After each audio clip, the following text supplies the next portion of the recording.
Reason why, based on past and current experiences, I would be the worst main character in a horror movie. 1. One time I was babysitting my siblings and I heard a loud thump, so I went up to check on my 5-year-old brother and he was sitting in the middle of his floor. I asked what he was doing and he said, "It'll all be over soon." So I kissed his head and said goodnight and left. 2. When I was 13, my door fell off its hinges while I was reading in my bed and I found screws and fixed it and never told anyone or thought about it again. 3. I woke up in my backyard with a Bible on my chest, brushed myself off and went and ate some cereal. 4. My sister woke me up terrified and brought me to my older sister who was banging her head on a wall while asleep.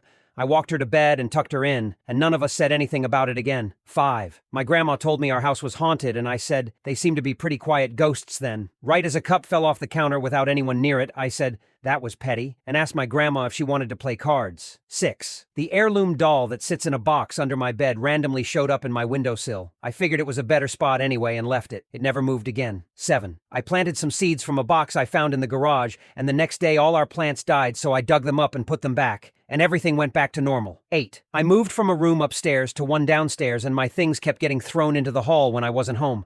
So I stood in the middle of the room and said, "I'm here now. Deal with it." My stuff never got thrown out after that. 9. My dad told me he'd been hearing strange noises in the living room at night. So I moved the bird cage in there and my dad said it stopped that night. 10. I watched a bunch of my books fall off my shelves, so I picked up all the fallen ones and gave them to my grandpa, and that was the end of it.